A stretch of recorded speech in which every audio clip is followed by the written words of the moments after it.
Hello, everybody. Welcome to this week's episode of the Greenlight Weekend Podcast. As always, I'm your host, Brian Nystrom, and before we get into the episode, let's talk about our sponsor.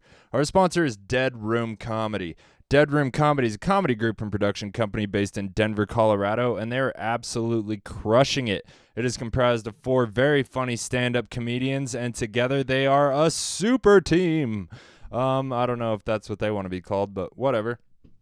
Dead Room Comedy, they're fucking killing it. They actually spent all of last year putting out one sketch a week for 52 weeks. The last 4 of them connected. It was extremely impressive and extremely consistent, which is the key in my mind. So shout out to Dead Room Comedy. If you want to follow them on any of their social media platforms, search them at Dead Room Comedy. They also have a website, deadroomcomedy.com, and a YouTube channel, which is called Dead Room Comedy.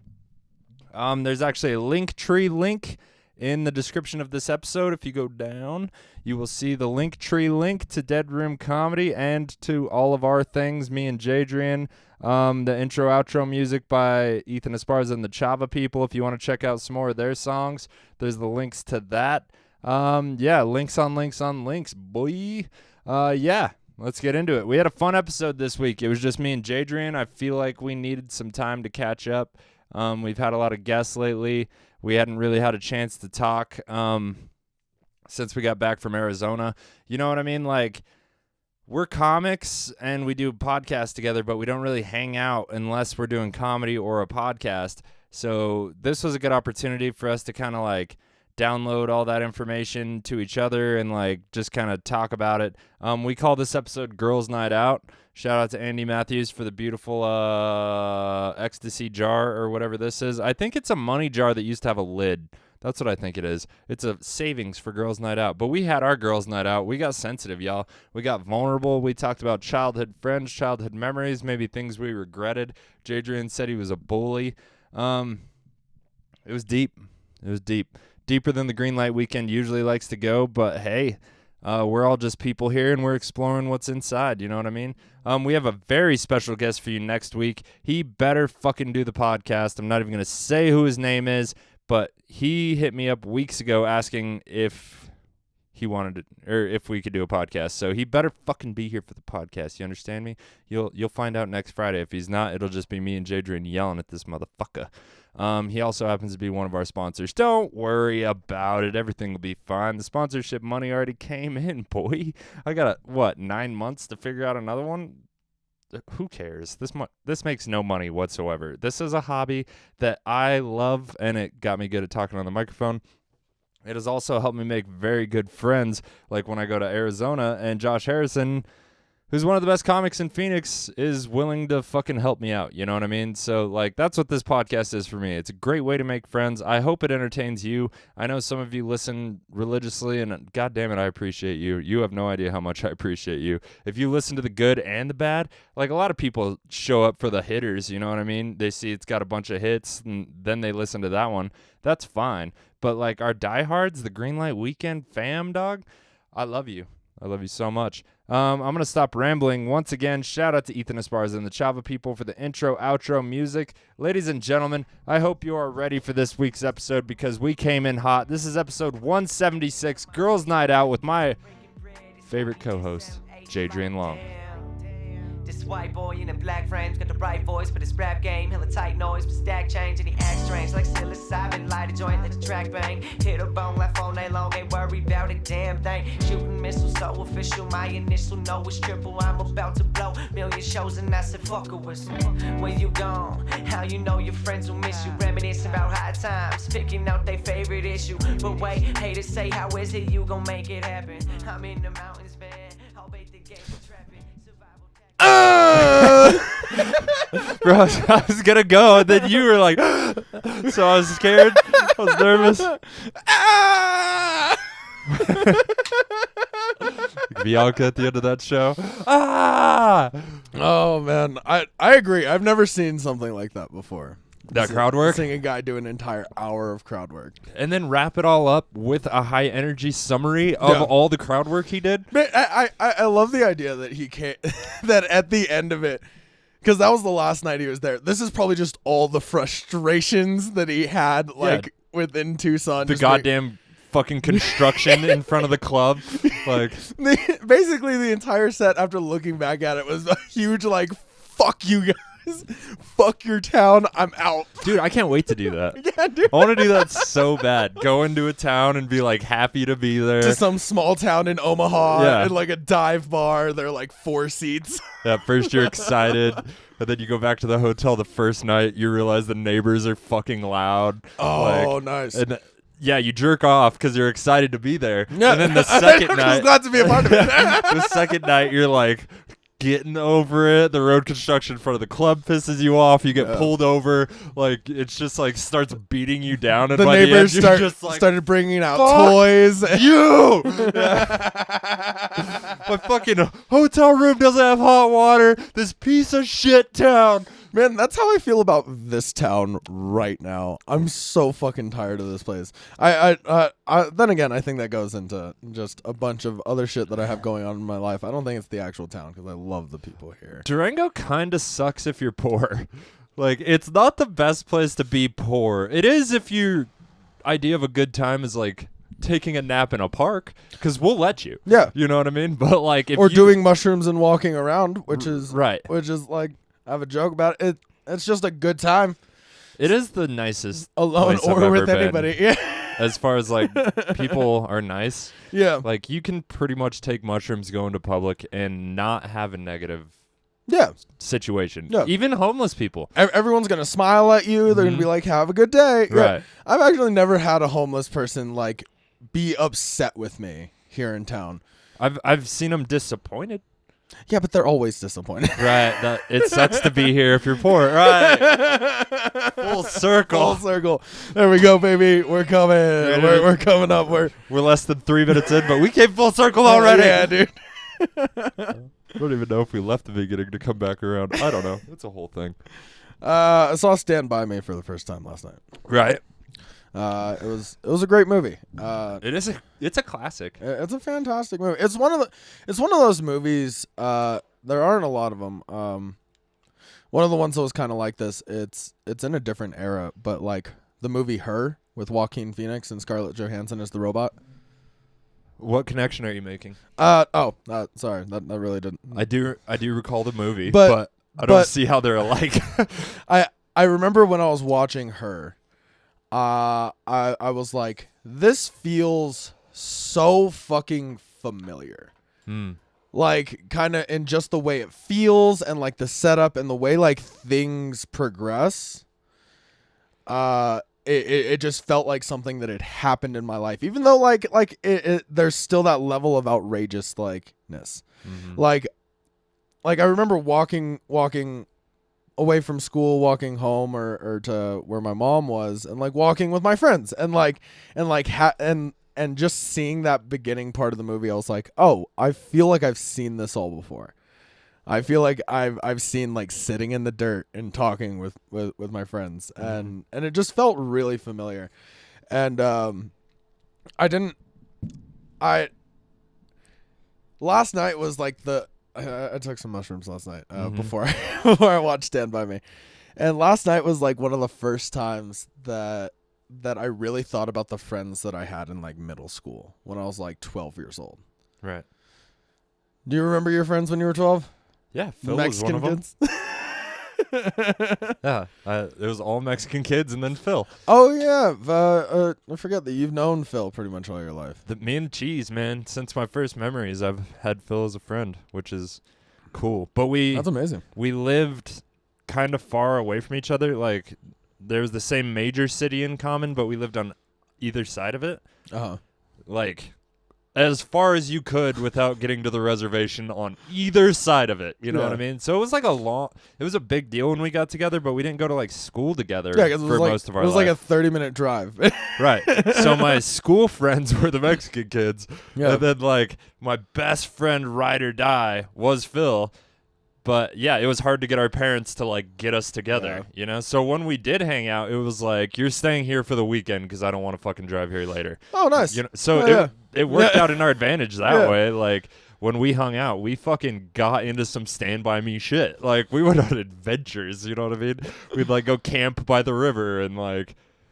Fuck yeah, dude. Yeah, Hell every yeah. once in a while have a run-in with some crazy... Farmington folks. Yeah. Yeah. Just, like... My first encounters with, like, people that were just kind of wandering... You know what I mean? Not necessarily dangerous, but, like driftery. Yeah. Like, just people... there was no reason for them to be there other than they were just a drifter. They were the floaties in your eye Right. that just kind of like move through and then like fade away. Right. And the only reason for me and Phil to be there were we were getting into some sort of trouble. We were just exploring, you know, Yeah. being kids, trying to figure out life. And then we ran into these random people that could have like just murdered us or something because back in the day, kids just wandered. Yeah, I'm surprised there weren't more kid murders back in the day. I'm surprised I didn't get murdered. Yeah. I remember getting jumped when I was like 12 in like an alleyway. One of the times that I was walking to my mom's work alone. Really? Yeah, By it was kids? No, it was by like 3 homeless dudes. Oh. And they like tried to rob you? Yeah. Did you have anything to rob? No, I was fucking So they just 12. beat you more? They just beat my ass a Fucking little poor bit. little bitch. They just beat my ass a little bit. I punched some dude in the throat, kicked one in the balls, and I fucking ran, dude. Nice. That's actually... But they got a couple of good shots on me. Yeah, grown men fighting Yeah. a 12-year-old? I would expect I they'd mean- get a couple. They were Gallup homeless people. So Right. so like even if they were 30, they had like the strength of a decrepit 80-year-old man. Yeah, they all had diarrhea. Yeah. Like, My foot smelled funny for a week. ooh. The fight that stays with you. I like it. Yeah. I was actually I had this friend Sam. Sam in middle school. He was in Gallup, a much smaller place than even Farmington. And For sure. do you think it's smaller than here? It's smaller than here. Do you think I think Durango's it's- smaller? It's hard to say. I mean, Durango's smaller if you count commercial like corporate fast food chains. Yeah, I guess so. I No, haven't spent actually- enough time actually- in Gallup to really actually, it's- understand the Actually, it size is a of it. pretty big town. Yeah. It goes pretty far. Anyways, we all went to one school. There was like one middle school at the time. There was one high school, so everybody got funneled through the same system. Mm-hmm. And this kid Sam was like the coolest kid. Like everybody was like That's the guy. That's the guy. Right. Yeah, he was the guy. And I was thinking about him last night and like hanging out with him. I remember this one time we were just hanging out after lunch, just standing by the library, and this one dude, he was like kind of like one of those jockey kids, but I remember he purposely stopped and he was like, "Sam, why do you fucking hang out with these losers? These guys fucking suck. Why don't you come over here?" Rude. And Sam just looked at me and was like, "These are my best friends." And I've never forgotten that. Dude. I think about that like moment probably at least once every 6 months where it was the first time that I was just like, "Oh shit. These people are really special to me right now." Right. Well, and that's like validating to you. Not only Yeah. did you have like... Because I did feel like a loser. I was a fat, like 12-year-old kid. Right. But it also validated that Sam was a good person with integrity. But the cool kid wanted to hang out with you, which validates you to some extent. No, fair enough. Like, I definitely remember wanting to be friends with, like, the cool kids, you know what I mean? There's always, like, a group of, like, 4 or 5 that's, like, they're running shit, you know what I mean? Like... And they get away with the most, and like Everything funnels through them. Yeah. they're rich. Yeah. Like they have nice cars. Yeah. You know what I mean? And I was like on the outside of that always, but I never had that connection I had with like the heavy metal stoner kids. You know what I mean? Like we got high together under the bleachers and fucking Yeah, but we weren't like really like friends. Like they would get me stoned, we would laugh, Right. but then I just go off and do my own thing. right. I did end up hooking up with one of them later down the road, the girl that drove through my carport. Oh, nice. And I still never, like, she was super hot. Like, super hot. Like, hot enough that you deal with so many red flags. You know what I mean? Until it finally hit the fucking... Yeah. Fucking pinnacle of what you can take. Yeah. And then I finally broke up with her, and then she drove through my carport and, like, threatened to, like, get in a crash on the way home and shit. Yeah, the first girl that I dated out of high school is probably one of those chicks where we're like, well, we were both young, we both had all of our fucking childhood trauma and like red flags still. Mm-hmm. But like she was one of those girls that was just so hot that I was just like, nah, I'll deal with pretty much anything. And that like conditioned me for future relationships. I brought down the scale, first of all. Mm-hmm. I was just like, no way I'm gonna get someone that hot ever again. Right. And if you do, it's just too much work. Yeah, it's just gonna be too much. But even at that, I just chose girls that were just as crazy and like reminded me of that like excitement. Well, I tell the joke about it. She said she would melt me in a barrel of acid. Right. Showed me the barrel of acid. Those things happen. And you didn't care. I gave zero shits. Like this obvious psychopath. Yes. Is showing you literally how she will kill you, and you still are like, yeah, but she's so hot. Yeah. Like I kind of get it. I've actually we talk kind of regularly. We talk like once a month or whatever. Nice. And she's really cool. She's worked through a lot of her trauma. She's out on her own. She's kind of cut ties with a lot of her family as far as I can tell. But back then she was just like, my dad's in prison. He was in the mafia. He'll fucking murder you.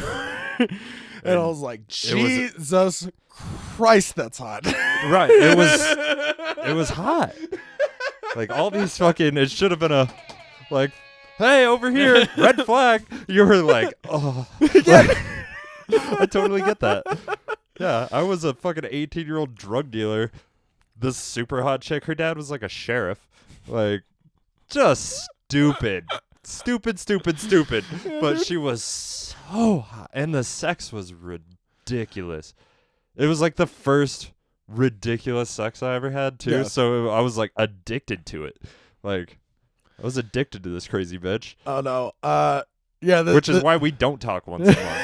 I don't need none of that. Dude, this first girlfriend that I had taught me how to eat pussy like the monster that I am. She really let you give in, go for it. Well, because I wanted her to like stay around. She was just like, you should go down on me, and then I would be down there for like 3 fucking hours. Straight up, like 2 movies would play in the background. Like, well, shift break. Dude, my neck was fucking jacked, son. I bet. I understand that, like, that desperation pussy eating. Yeah, where dude. You'll just stay there until you get, like, I'm done. Like, yeah, it's like, you can stop now. It's like, oh, thank God. It's like, why didn't you say that a fucking hour ago, bitch? Like this has been fun. I really did enjoy it, but Jesus Christ, I put my all into it. Left it all at the field, coach. Maybe next time put on some music. You need me to light a candle or something. Let's get this done a little bit quicker because my neck is killing me. It took 3 hours for her to come, or was she just coming a lot? No, she was just coming like consistently, and I would be over there like every other day. Jesus. You probably broke her for other men. Like, she's never going to be satisfied again. Listen, I don't have the greatest dick. I have a very average dick. I feel like an average dick works. It works. It gets the job done as long as... I hope an average dick works. You know? As long as I don't get too excited and I'm just like, well, it's been a while. Sorry about that. Sometimes you got to go back for round 2. Yeah. Actually, the last time it happened, I was so... I got super excited. I came early. And then immediately I was just like, I'm really glad that happened because I really have to take a shit right now. Your body was like, all right, we're gonna do this. We're gonna make it quick. Let's do this quick. That's fun. And then after I just like laid there and I was just like, all right, just fucking. Just came in. Shit, I feel great.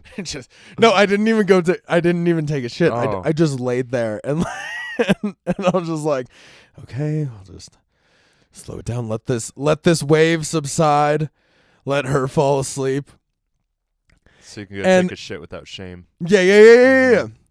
But the thing is that the urge faded, and then I was like, all right, well, I'll be fine. That's whatever. And I expected to like wake up earlier the next morning and go and take that not as shameful shit. Right. But like we woke up at the same time, and I was just like, oh fuck, what do I do? I gotta get my phone from my jacket. That's a terrible excuse. Yeah, and well, the thing is that there was a bathroom connected to that room, to the bedroom, and I was like, "There's no fucking way that I'm using it." I would use a different one. Yeah, if there's another option, I would. So I used the front one, and you know when you try to take like a silent shit, it's the loudest shit you've ever taken. it was the loudest fuck. It was and was you complicated echoing things. And shit. Yeah. Once you hold a poop overnight, it's not gonna be easy. Like you've got yourself into a bit of a predicament. You have to pay the price. What's the troll toll, baby? It's real. Oh, the man. longer you hold the poop, you're right. The worse it's gonna be. The more complicated, the fucking louder. Like I've come to realize if your stomach hurts, you have to poop so bad, it's gonna be a loud one. Like because your stomach hurts because of gas, which needs to escape from your asshole, which is going into a porcelain object designed to echo into the night. Like a cave. God, I can't wait until they make soundproof toilets. That'd be cool. I think all bathrooms should be soundproof, just as a country. Oh yeah, absolutely. That should just be like standard everywhere. I also think bidets should be standard. I haven't bought one yet. I'm about to. I'm buying one today. Who cares? I'm buying a bidet today. I used Trevin's bidet like once, and it was fantastic. Did he have a nice one?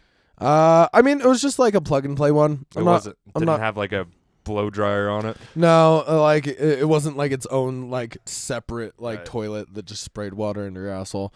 But I tried it once. I was like, this is fantastic. Then the next time, like I was actually home alone, and I was like, you know what? I'm gonna take a shit. I'm gonna use this bidet. I went in there, and man, listen, I will destroy a toilet bowl. I believe you. Based on what I can do to a toilet. I will completely wreck a toilet bowl with in like a week. And usually by that time I'm like, all right, I'll clean this shit up. I'll clean this up. But I went in there and there had to have been like 3 months worth of stains. Just before you shit. Just on the bowl, on the bidet, and I was like, God damn it, man, I only got to use this thing once. And you can't enjoy that? Yeah, I can't enjoy I feel like it's gonna spray shit into my asshole, which like defeats the entire purpose. Fecal transplant? Like you want it. You could. I wouldn't be opposed to getting a fecal transplant from now, Trevin.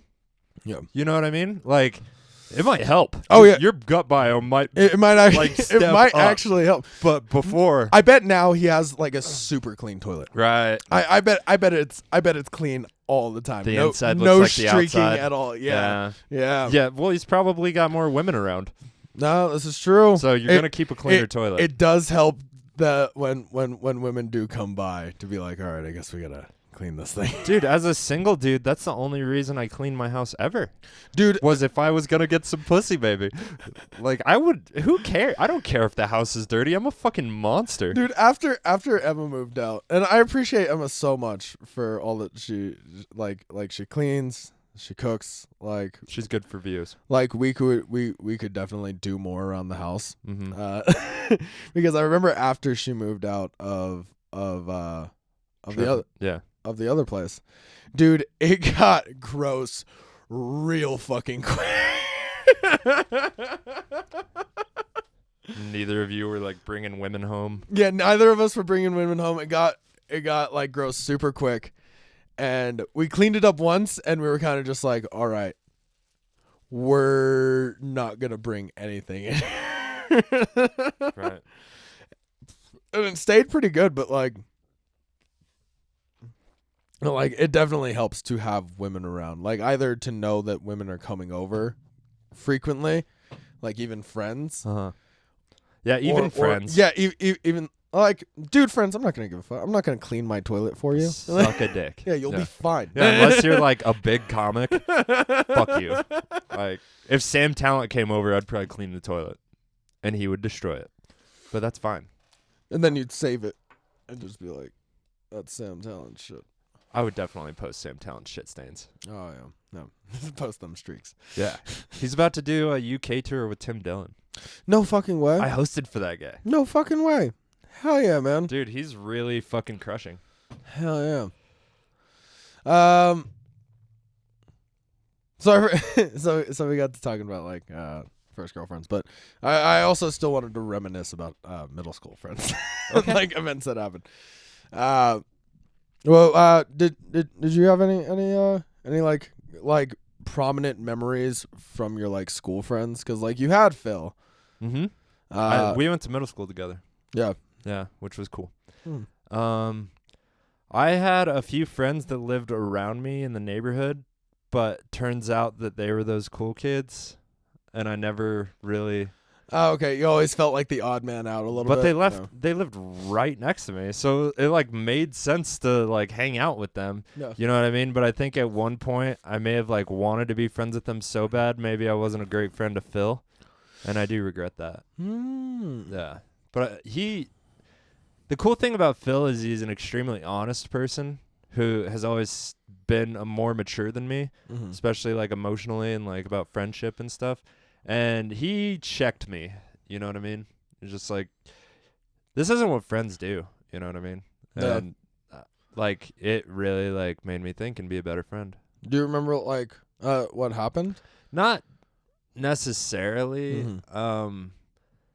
Maybe like the kids that I lived near that I never really was a part of their group were like making fun of Phil, and I was like laughing with them. And then, but Phil didn't like say it then. He said it later. He was just like had a conversation with me and was like, "Hey man, that's not cool." You know what I mean? I thought you were my boy. Right. And And some then- of the stuff they were saying really hurt my feelings. And shortly after, I realized that Phil was really my friend and they weren't. You know what I mean? But we had me and Phil had like a little group of friends. We were the fucking freaks and weirdos, bro. We had the crew. Like, Yeah, dude. like one of our friends, Kyle, I don't think he was like mentally challenged, but he was unfiltered chaos. Like he was definitely, I'm going to go ahead and say like he was probably a little on the spectrum. That actually lines up with the redneck kid in our group. His name was Eric, and he was just the fucking biggest fucking spaz, dude. Definitely on the spectrum. A spaz is the great way to put. Yeah. But he did everything wrong. Like, and this motherfucker, he was so reckless, he actually got me hurt a couple times. You know what I mean? Like we would ride bikes because that was how you get around. You know what I mean? And we all lived within. You know how towns have like neighborhoods? Like we all lived in the same neighborhood. You know what I mean? Yeah. Like it was quite a few blocks away, but you didn't have to cross But it any wasn't major bad, roads to get there. Like You could have walked if you wanted Right. to, and it would have been fine. Yeah. You pass at least 6 pedophile houses in betwing each of our houses. You just run. But you just heard about them back then, and you avoided them on Halloween. You know what I mean? That's true. Where? Like, hey, this guy's fucking weird, so you just skip that house on Halloween. Like, it wasn't that hard to avoid. Like, I don't want to make light. I honestly, I This don't. is fucking good. Yeah, dude, these are great. I don't know how modern kids in middle school are like dealing with that, because like On social media. I mean yeah, they're texting each other. they're but like, broken, bro. I feel like they don't even like know like the weirdos in their neighborhood. Yeah, because they're not out there. Yeah, fucking living. nobody's riding bikes or like walking. They're like, I got an Uber. Dude, my mom was at work most of this time. You know what I mean? Like, nobody was even around. There was not a parent to be found. Like, and we were just running wild. Like, did you ever try to go home and like realize you were locked out? Locked out? Yeah. I broke into my house many times. Yeah. You do it in the back of the house so the neighbors don't learn how. That's my grandma lived like right next door, and like every once in a while, like it would be locked, and I'd just go over there. One time my grandma was out, and it was just me and my cousin, and we were like probably like 6 years old, and nobody was there at all. My parents, grandma lived like 50 yards from each other. So me and my cousin decided we were gonna break into my house, and fucking Mission Impossible music. and we did, and we got inside. We played video games. We played the Lord of the Rings game, Return of the King. I didn't even know there was a Lord of the Rings game. But 2 of the Lord of the Rings games that I played were actually really good when it comes to like action adventure games. But anyways, we broke into the house, and my mom comes back, and this is one of the hardest times that I remember like yelling at us and being like, "This is fucking illegal." But it was your house. This is breaking. And you know what? Even as a 6-year-old, I was like, well, "This is our house." That's not illegal. That's crafty. Nobody's stealing anything. We're just playing video games. But it was your house. Yeah, and it's my house. They were your video games. My mom would have been like, "Good job." But the door was never locked after that. Right. It was never once locked after that. Did you break a window or something? I think we might have like bent like a screen. That's fine. But yeah. They bend back. Yeah. Shouldn't have been a big deal. Happens all the time. Yeah. I think we might have like made some scratches on like the frame, like black paint or like whatever was on it. And Looked all like janky. Yeah. So I think that was the biggest reason why I was upset. Yeah, you were destroying property, you little shit. It wasn't even that bad. But anyways, the door was never locked after that. I don't know why I told that story. Did anybody ever break in? No. There was literally only family that lived in the area. Right. I think the closest non-family member lived like a mile and a half away, 2 miles away. Right. And you got to go through the fucking Thunderdome to get there. You know what I mean? Dude. Like that was the center. That was my grandma's house. Right. Like everybody builds around. Yeah, everybody was built around that shit. That's how my Mormon family is out in Waterflow. It's like everybody lives within a couple miles. Nobody's fucking doors locked. No. Like one day my dad got robbed, so now his shop is always locked. And like the door has like one of those fancy auto lockers on it. You know what I mean? Like it's got a code and shit. And it was locked for like 2 weeks, and then it just slowly got locked less and less, and now it's never locked. But the shop is locked where a lot of the expensive shit is. Nice. I also had a... We're just going to go down the list. What are we doing? Who cares? We're out here being honest. Yeah, whatever. We're just talking. There was this... I also realized that literally my family was the only one that didn't have divorced parents. Rub it in. But...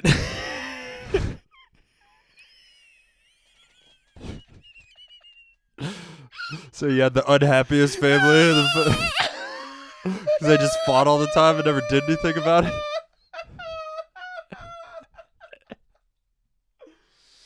it? No, but it did have very, very, very similar to divorced parents kind of vibes.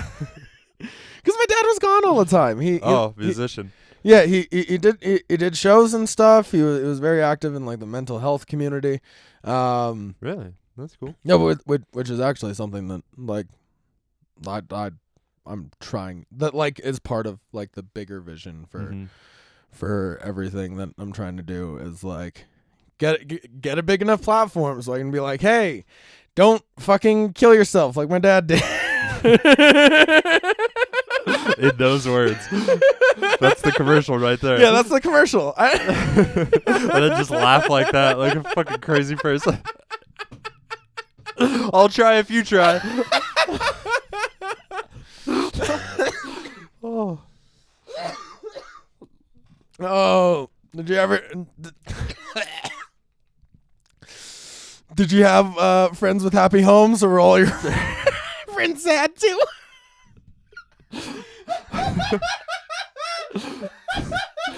The kid that was on the spectrum, his home was too happy. It was too happy. Yeah. His parents were too supportive. They were weird, bro. Were they? Yeah, he had rats and shit. He was that kid. Oh, he's a rat He's kid. that fucking He's kid. a rat kid. Yeah. But Phil's home was super happy. Like, I used to go to Disneyland with them and shit. Like, and then his parents got divorced, and then it got kind of weird. Because Phil's dad in divorce, like, recently divorced, was the coolest ever. Like, to be, like, an 8-year-old kid, like, he was the shit. Like, we listened to Eminem, and his apartment complex had a pool, and, like, we'd watch, like, Porky's and shit at his house. Fuck You yeah. know what I mean? Like, Fuck yeah. he was awesome, like, that period. He's still the coolest, but he was, like, really trying to be young again. Like, he bought a Harley, pierced his ear. You know what I mean? Like, was listening to, like, Eminem and shit.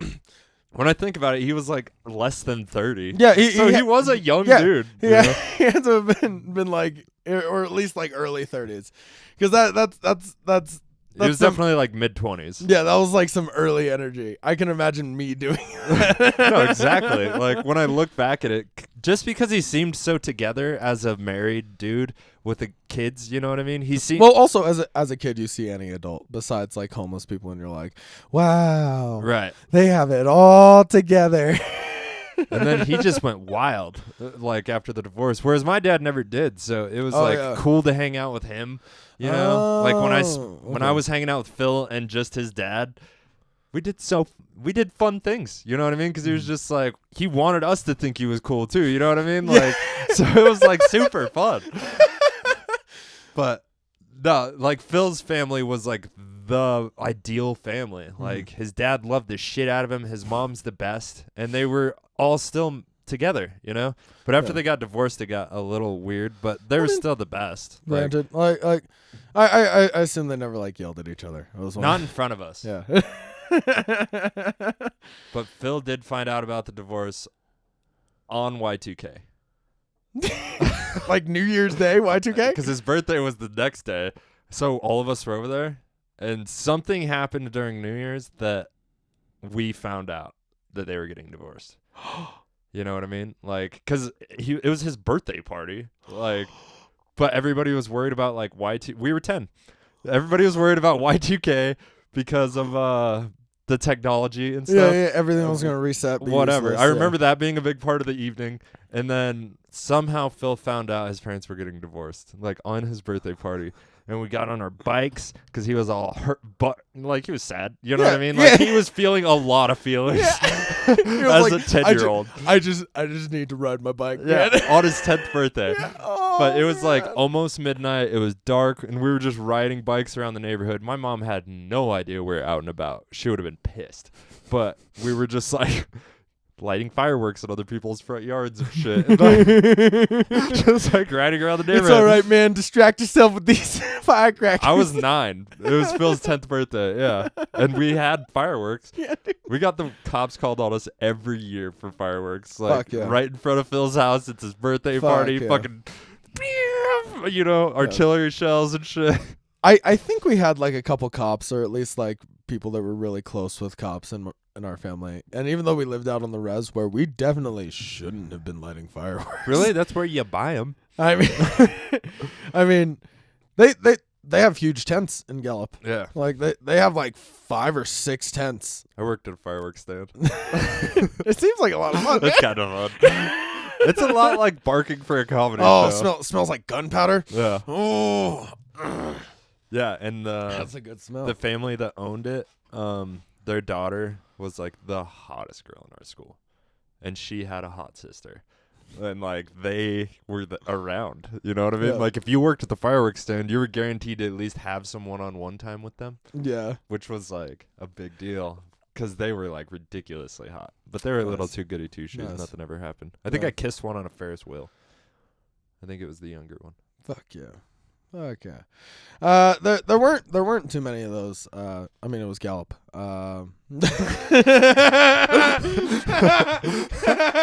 Sorry, fireworks just made me think of them because they were so hot, bro. There I would have wifeyed them. There were- Either of them. were a few girls. We actually talked about this last night too, me and Brandon. There's this girl, Michaela, Mm-hmm. that I still follow on Instagram, and like, well, that I started to follow, and like, she's doing good. She's like modeling and shit. Ooh. So she's hot.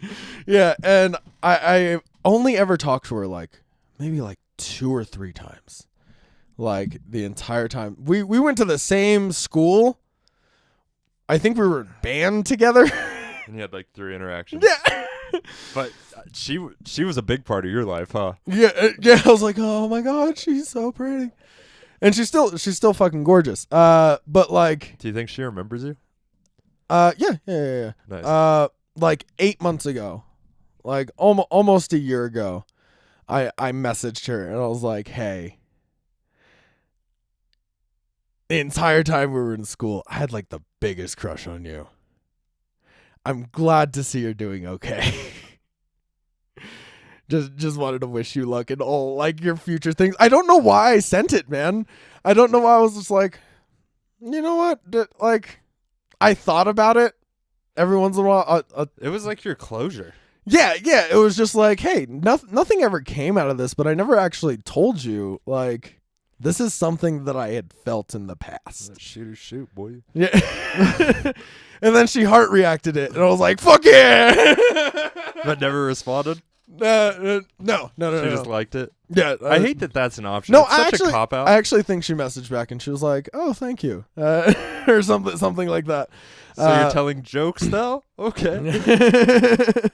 And I was just like, all right, cool. No, that was an interesting experience. There's also this other girl. Her name was Lena. And that's Okay. already kind of a hot name. It's unique, which is attractive. But she was on the other side of the spectrum. Like, Michaela seemed like she had like kind of like an inner beauty kind of thing more than that. Like she had like great face, everything was great, but like There was more than that. but on the other side, Lena was fucking stacked for like Pow! Yeah, dude.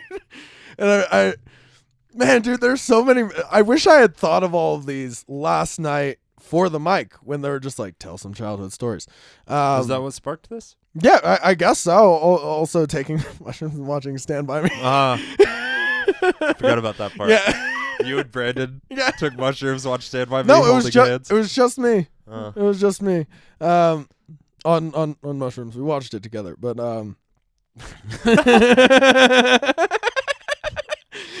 You didn't tell him you took mushrooms, did you? No, I did. Oh. Like I would have gave you some, but that was all of them. No, no.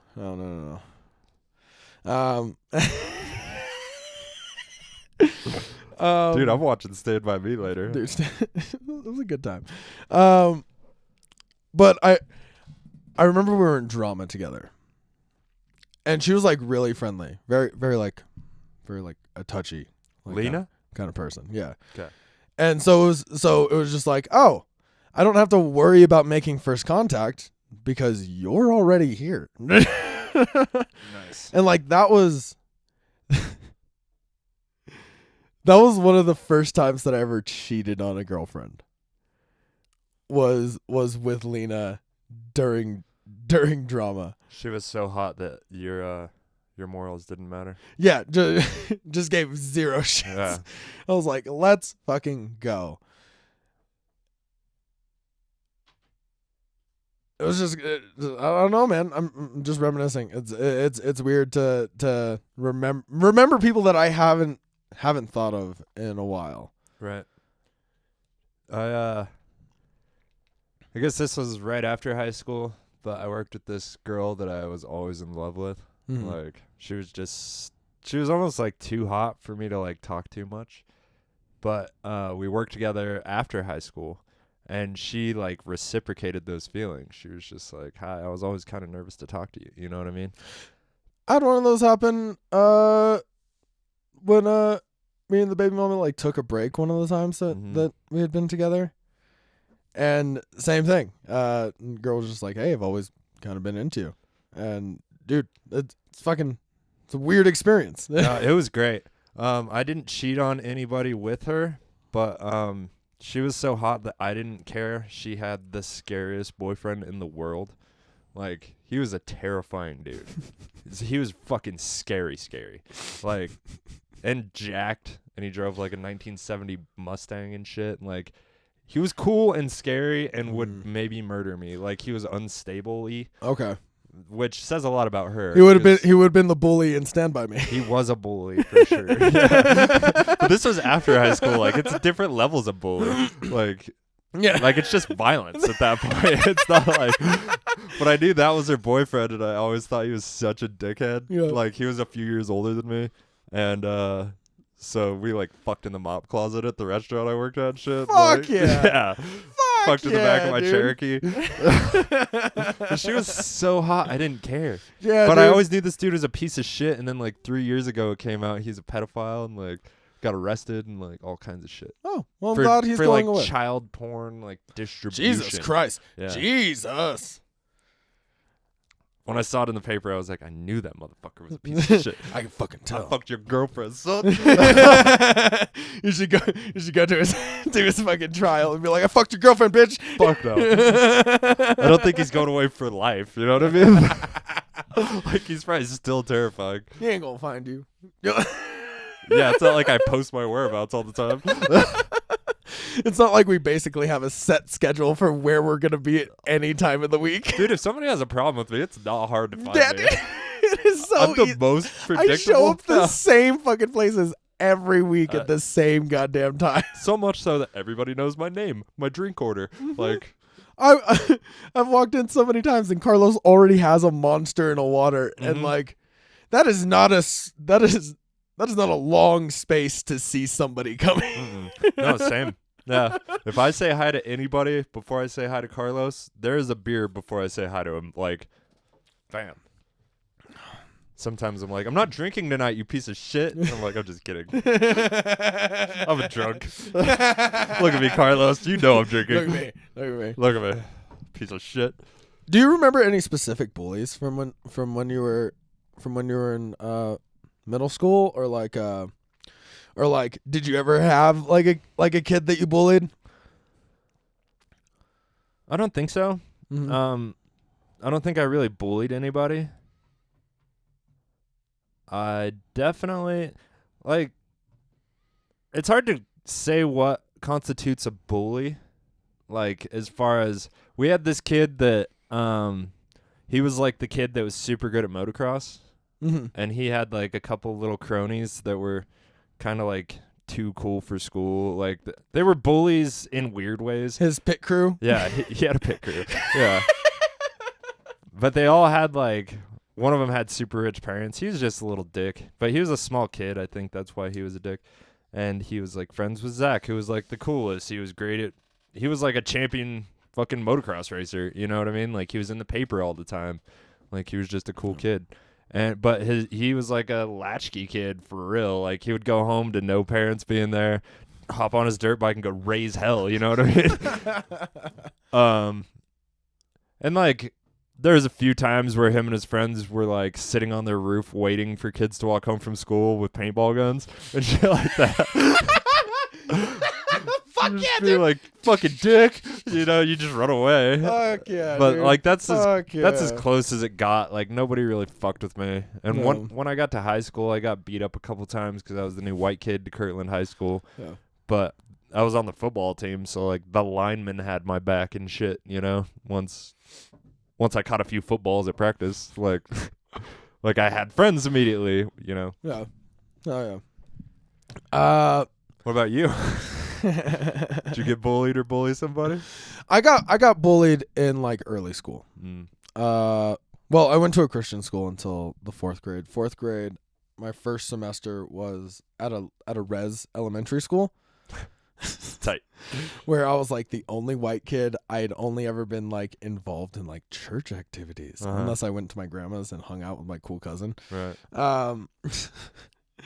And so I got picked on relentlessly for being the white kid. You're not that white. I know. That's a bummer. It was being a white Christian kid because the church didn't help. Because the res kids are fucking wild. Yeah. They are. They are not church kids. Fucking feral. Yeah. So I remember crying one night, and I got like a month off of school because they did like the whole transfer process. Oh. And you got a month off because you were crying. Yeah, because I was like, I'm not fucking going back to that school. Everybody fucking hates me. That sucks. Yeah. Well, hilarious though. But then I went to a white school. Sick. And then you got picked on for being the native kid? No. Oh. Sorry. But the first person I met is the kid that me and my friend group used to pick on. His name was Matt, and like I remember I was nervous. He like gave me like one of his toys or something. He was like, "Here, you can hold on to this if you need to." He showed the first sign of kindness at this new school. He showed actual compassion. But whenever we got to middle school, at some point he had started to be like, "My family owns a line of gas stations, and our last name is on them, and I'm rich." So we picked on him relentlessly. That's fair. Fucking rich kid. But one day, did you have like a wild kid? Like one that would, threaten harm to you in your group? They're just like, I'll fucking beat your ass, dude. I feel like all of us had that potential. I mean, fair enough. But this one was, it later came out that he also went to jail for like some child stuff. I didn't look into the article too much. All I know is that he was a complete piece of shit in middle school. Yeah. I get what you're saying. No, same energy. That guy was that same energy. Same energy. But one day he was picking on our fat rich kid too much. He was being a complete piece of shit. So he was your friend group. He was in the friend group, and you all picked on the same kid, but he took it a little too far. He took it a little too far, and I got pissed because like Matt was a cool guy. He showed me the first bit of compassion. You're like, hey fucker, he's my fucking victim. So Vern, the character in Stand By Me, reminded me exactly of Matt. We're just like, shut the fuck up, man. I feel like it's a classic tale. Yeah, Stand By Me. Like it really hits. This is what I mean by familiar. And you were all on mushrooms, so you connected way too much with it. Like it was so much more important to you than it needed to be. Absolutely. But I get it. It checks all the boxes for like familiarity in life and like because there is all these kids. We also had a fat rich kid. But I got pissed and I was like, hey man, cut it the fuck out. And he was like, what are you gonna do about it? And I pushed him and I stabbed him in the side of the leg with a pen. Real violence. And I remember being like, don't you fucking tell anybody about this. It's like, you keep your fucking mouth shut. I'm tired of your shit, dude. Like it was in the band room. Like we had to have band practice. He went to the bathroom. He like put like paper towels in his leg and shit. I was like, I will fuck you up. I'm tired of it. Which is one of the first like times I've ever stood up for like somebody. Yeah. Where like it was just like, no, you're not fucking doing this right now. But after that, he came back a lot more humble the rest of the time that I knew him until like the middle of high school when when like he got in trouble for like breaking into a car or some shit. Like he probably had like a rough home life. So that's where bullies come from. Yeah. Hurt people. But I was also a bully. I bullied this one kid. The fat rich kid? No, it was a different kid. Nice. Changing lives. His name was Chris, Mm-hmm. and he smelled. It's easy to pick on the smelly kid. Yeah, it's easy to pick on the smelly kid. Mm-hmm. And I probably hit him in the balls at least once every day for like for like 3 years. Fucking nerd. Dude, I would start to get like creative with it. I'd do like trick shots, like throw something under my leg. Do you know if he has kids?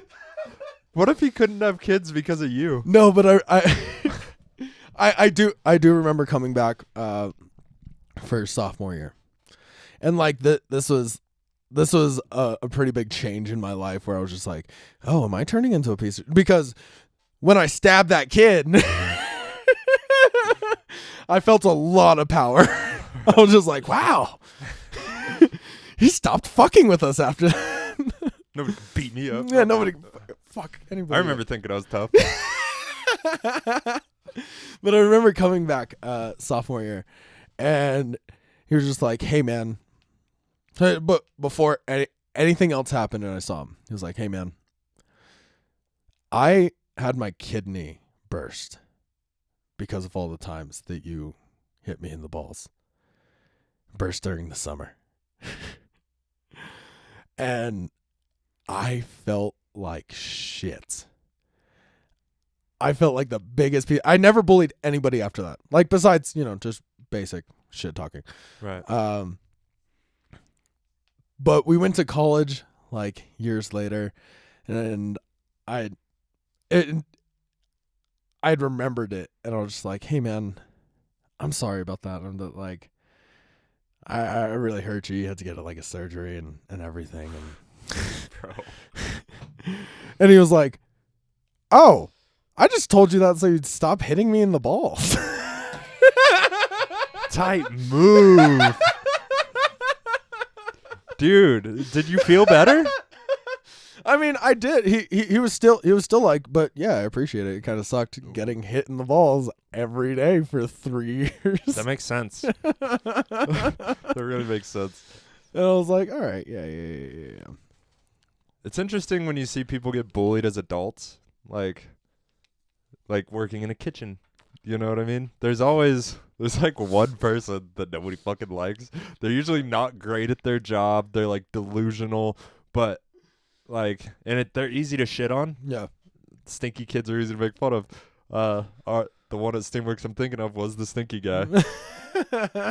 But like, it's usually still the stinky guy. But he was also clearly like unhinged a little bit. Like, it was pretty obvious.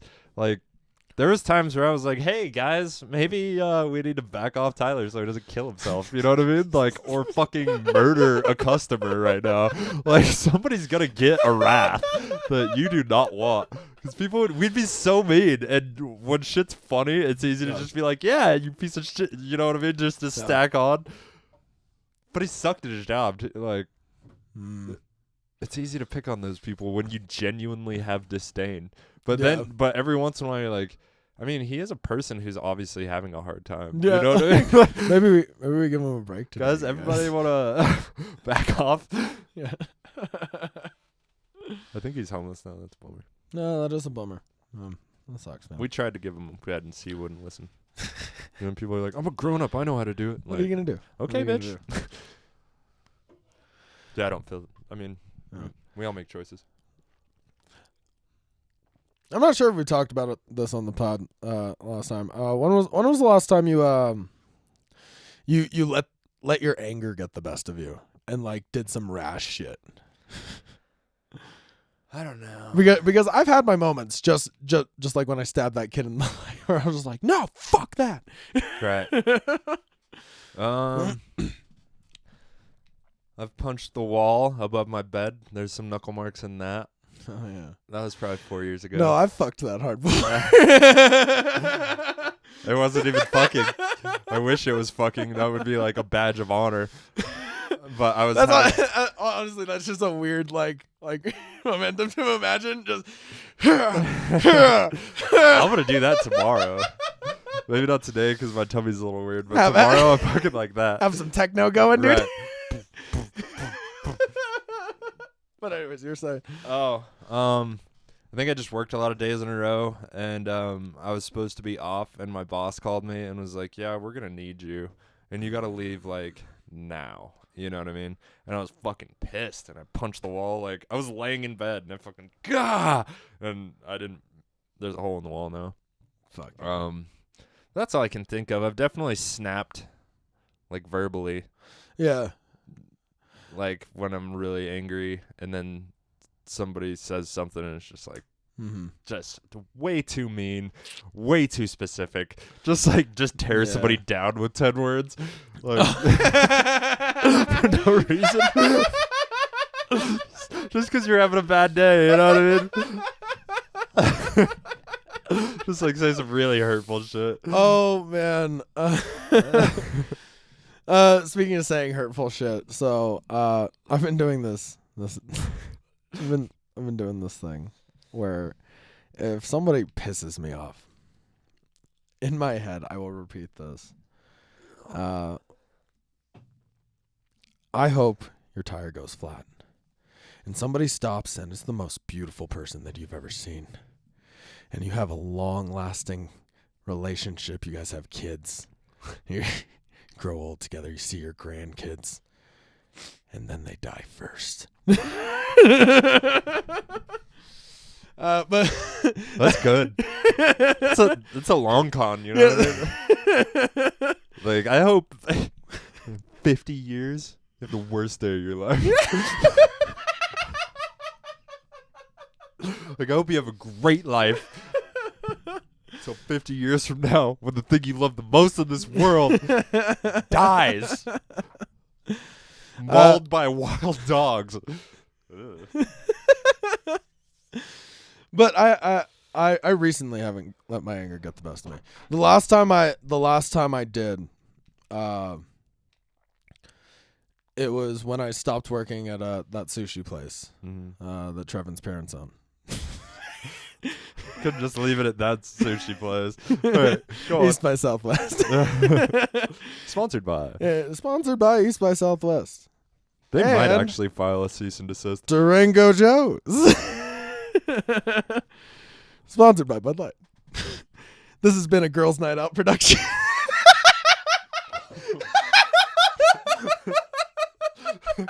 That was fun. Unexpected.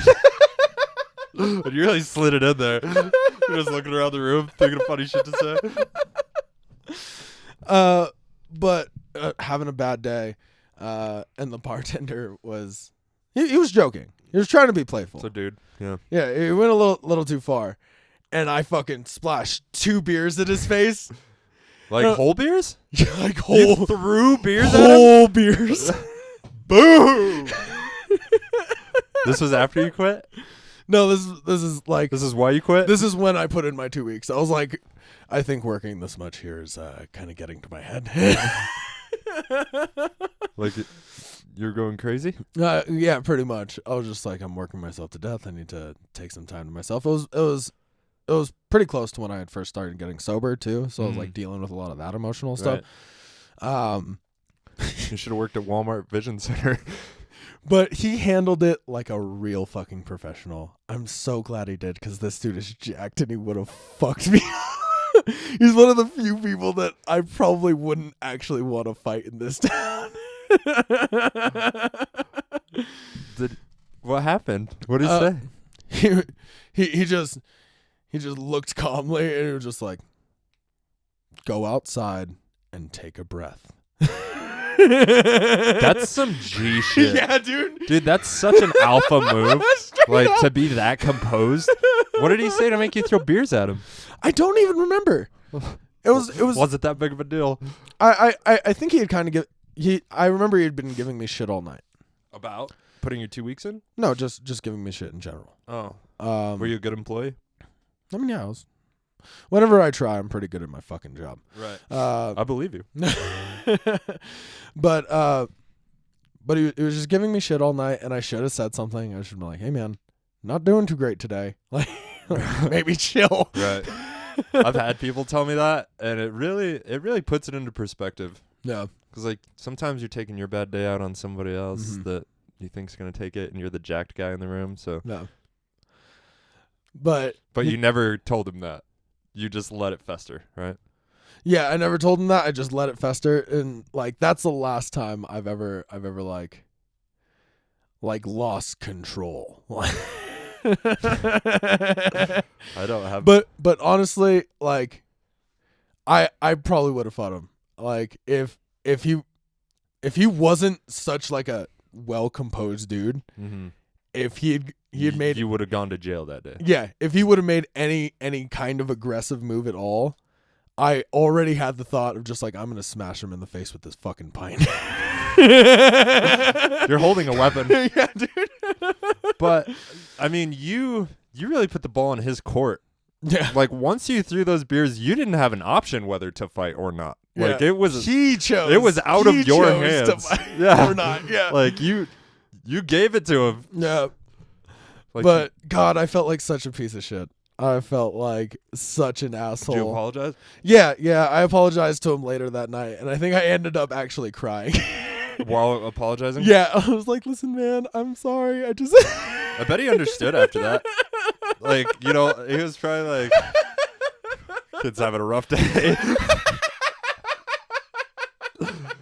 Isn't it crazy how important apologies turned out to be? Yeah, dude. Admitting Yeah. fault and Yeah, like straight up. because as a kid you're like, I felt like I didn't have a genuine I'm sorry for the majority of my life. Yep. You know what I mean? Like you just say it because your parents are like, fucking apologize. Probably not until I was like 20, Right. to be quite honest. Do you remember the first time you actually meant it, where you regretted making a life decision, like where it emotionally moved you when you were apologizing? I've done a lot of that, Dude. Dude, Apologizing is one of the most powerful things ever. actually, I've done that a lot with all my life of like actually apologizing to people. Like there are a lot of occasions where I'm like, yeah, sure, I'm fucking sorry. Fuck you, dude. Fucking sorry. Like I'm not a fucking saint, but like the fucking really ruins the sorry. Fucking sorry. fucking sorry, whatever, dude. Be a funny T-shirt. Fucking sorry. Fucking sorry. ... like Fucking sorry. fucking sorry. Let's get some T-shirts then. They're expensive. And it's hard to expect anybody to want to buy a T-shirt. I don't know, dude. I would have bought a T-shirt. You ran out of them before I could. I ran out of them I was quickly. homeless. Right. Yeah, you ran out of them quickly. I guess it's not that hard to imagine people wanting to buy T-shirts. And that was earlier on. I feel like we should have a box of T-shirts in Yeah. our vehicles at all times. Maybe not yours because it's always at your house, but yeah, fair enough. I should keep a box of T-shirts in one of my vehicles. Well, I filled up my fucking vehicles yesterday. Yeah. Because since gas started going up, I'm like, I'm not gonna let anything get below a half a tank. Like, That's a good point, just in case it goes up more. You know what I mean? dude. It's gonna cost me like $200 to get to Phoenix next week. Mm-hmm. Like that shit's gonna be ridiculous. Actually, Emma's car probably gets pretty good. Probably like 30 to 35. Yeah. 28 to 35. Shouldn't be too bad. Probably spend like 150. How much driving you? Yeah. Nice. We were hoping to go like a day early, catch the JP's mic or Mm. do the pizza mic and the other bar mic. Yeah, Improv Mania, is that JP's? I Or the Improv, probably. don't know. But that's a mic that night, too. No. I was hoping to do that, but she could only leave on Friday, the day of the show. So I'm gonna take a good nap, get to the show. It's gonna be awesome, man. Where are you staying? I'm gonna message family. Nice. and- Family's a good, and see what's up. safe bet. If not, can I ask your mom? Don't ask my mom. I'm gonna message her on Facebook. I'm friends with your mom now on Facebook, dude. Okay. Do you? I guess. I love your mom, dude. Your mom, Jeez. your mom is one of the best people I've met in recent history. Dude, my mom was the hardest mom. She was such a hard ass. Like, she was the strict parent in all of our friend group. Mhm. Like, she was the person my friends got their ass beat by. You know what I mean? Like, a lot of people's parents were pretty nice and, like, didn't beat their kids or whatever. But if you acted wrong at my house, you were getting your ass beat. Like, at least a little. Like, Phil got beat by my mom more than his. Just Phil, you little shit. I almost spanked the shit out of Phil a bunch of times. Like, she would be so mad at us that she would just beat both of us. Like, it's like, I don't know what to do with these feelings. Like, when you walk in, your dog got in the trash, you're like, got the feeling you want to whoop their ass. But you know you shouldn't. I don't beat my dog. Like, she's a pit bull. Yeah, she's past that point. You already. Yeah. When she was a puppy, there was a couple times Beat where the I, like, shit out of her. Yeah. No, she got abused before she got to me. Oh, that sucks, dude. She had like No big blows. road rash. Like, she got thrown out of a moving vehicle, Oh. and like she was all fucked up when she got to me. And it was either me or the pound. You know what I mean? And she was so fucking cute, dude. A pit bull puppy. She's just so Yeah, goddamn cute. dude. But like, there was a couple times where she just like destroyed $200. You know, like chewed a plug off something. Or you're like, God damn it. And I definitely whooped her ass a couple times, but she looks at you like like my ex spanked her a lot because she wouldn't listen. No. Like to her, like if she was outside, we didn't have a fence at that house, and she would just walk off. Like, as you're yelling at her, she would look at you and turn around and walk off. Like, she'd be far. So you'd have to, like, go get her. So she would, like, beat her ass. But, like, it seems like she doesn't feel pain. Like, pit bull. Pit bulls are pretty fucking tough. So it seems like the worst way to try to convey a message to her. And two, like, I don't ever want my dog to be scared of me. Yeah. You know what I mean? No, I want a partner. People that are like, oh, he better fucking know. I'm just like, must be cool to be your dog. Like, when I see my Must dog, be I'm a like, great fucking "Hi." time. Yeah. My girlfriend's dog, on the other hand, beat the shit out of him. Just kidding. I never hit him. When I met him, he peed on himself every time he got scared. Like, he's really manned up since he's been in the Okay, house. good. He's super Good. annoying. But, like, he used to pee when people would show up. Like, he gets excited, but he used to, like, get so excited he would pee himself and be like, like, yeah, Bianca, my girl, really broke that dog. Oh, man. So he's weird now, but he's not as weird as he used to be. Fair enough. Yeah. Fair enough. I You don't need even dude know. friends. You need You do need dudes. you need dude friends. Yeah. There has to be a balance. There has to be a balance. Yeah, he was just with all women. Weird. How long we been going? I have no fucking idea, bro. Like an hour? Yeah, we're over an hour. Hmm. I don't even know what we talked about. But we talked a lot. Yeah, we sure did. Yeah. We sure did. I do feel like we shot our load a little bit. Yeah. Like, you know when you get sleepy after sex? I don't know, man. It felt pretty smooth. I just had a good time talking to you. I really appreciate you as like a person. Yeah, you too. Like, I appreciate really, the honesty. I really love you, man. I love you. I feel like comics have this special ability to be honest because we're constantly trying to mine like into our lives, and that forces you into dealing with shit. But once you kind of get good at doing that, it's not hard to be completely honest, even if it's something you're ashamed of that you haven't thought about for 15 years. Like we really got into some shit. Yeah. You talked about being a bully. Yeah.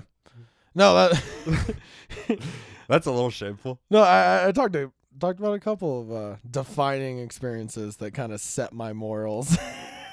That's how we learn. Yeah. I mean, you are pretty much a blank slate. Yeah. Like, and yeah, you just get what your parents give you. Mm. But yeah, I love you too, buddy. It's good to have you here. It's a good time. I'm glad we got some one-on-one time, man. Me too. These are I love having a guest, but these are some of my favorite episodes. It's just hanging out with you and catching up. Me too. And outside of like being in a vehicle together, like our little trip, we don't really get the opportunity to have a real Actually hang out, conversation yeah. because there's other people around at Mike's. That's really the only time we see each other is Mike's or this, and that's like so much that we don't try to hang out otherwise. So like this and like the couch outside my house are where I have like the most meaningful conversations with people. for sure. But yeah, man, I'm glad to be here. Glad to be here. Well, thanks for being here, buddy. You're a good co-host. Thank you for being here. Thanks. Yeah, I try. Yeah, let's get the fuck out of here. Yeah, let's fucking go. Shout out to our sponsors. Yeah, Durango Joe's, East by Southwest, Girls Night Out Girls Production. Night Out Productions. That's what we should call our production company. So funny. Just a picture of us. I want to hit up that girl and get her to make us some art. I can afford it now. Oh yeah, that'd be great. But what do you want? I don't even know what to tell her. Like, what do I do? I want Girls Night Out and both of us popping out of the pot like two little plants. I don't know if I want to pay $100 for that. Like, I will. Is that the $100 idea? I'll split it with you. Popping out of the plant? That's your idea? I mean, there's that one. There's the like tab of acid or whatever like thing where it's just like our faces on the tab. Just the tongue. I think that's a good idea. We'll figure it out. Yeah, we'll figure it out. Shout out to Dead Room Comedy. Yeah, our actual. All right. We show a lot of love to these people that don't give a shit, but I'm glad we remembered the one that actually sponsors us. Josh Emerson's going to be on next week. Yeah. It's going to be good times. Early Monday, right? I think so. Early Monday. Yeah. I mean, it doesn't matter to you guys. Well, it'll be out Friday, bitches. I'm working on the farm all weekend, which is cool. I got to go get a trailer or figure out where my trailer is. Okie dokie. Love you guys. Thanks for listening. Fuck the Whiskey Row. Peace. Boop, boop.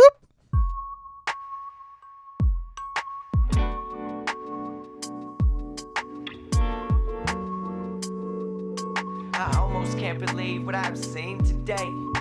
Slow motion sequences of me on the way to the beat. On the brink of putting that cheese on my plate. Eating cake, breaking bread, it's got me SMH like damn.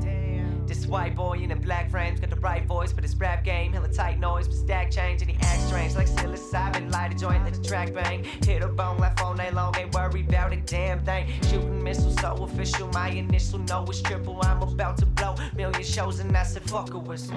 When you gone, how you know your friends will miss you? Reminiscing about high times, picking out their favorite issue. But wait, haters say how is it you gon' make it happen?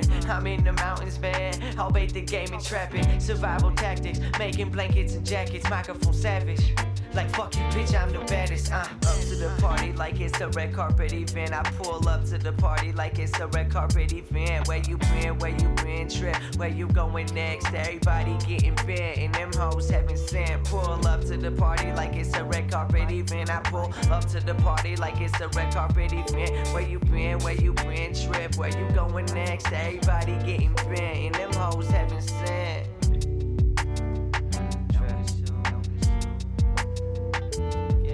Turning on the ACs like picking out shoes. I do that shit because I like to keep my feet cool. Popping Coors like a barbecue with Ice Cube. Soon as we sellin', ain't no telling what I might do. Calling homies in Germany, 16-hour flight fool. They tripping on my shit and calling me the bomb dude. And bitches wanna fuck me while they listen to my tunes.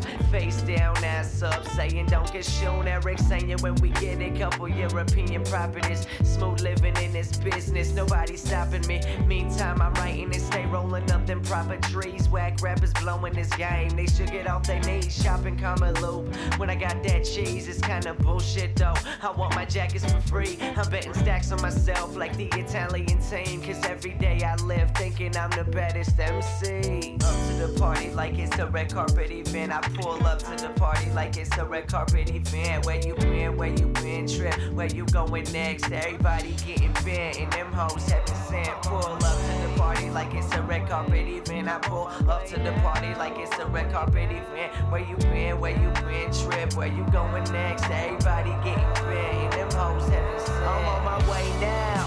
what she said in the text. She bringing over her friends. I put a clutch in the end. She bringing over her friends. Put a clutch in the end. Pass it around, but bring it back so I can puff it again. Overcome this shit? I don't think so, homie. I can run this here with what I done this year. Overrun this shit. Plans I've been storing. Write some lyrics in the leer. Trying to make it a career. Then I drift a new Carrera. Round them street corners. Everybody staring and them pretty women want us. New outfit, I'm wearing new caps for my homies. Keep it stick in the trunk to beat them ugly bitches off me. Acting all fussy. Step into my office. Hit them with the paper. Let them know who the boss is. You don't like the rules, don't let it hit you in your ass. Future freshman of the year, flying colors I will pass.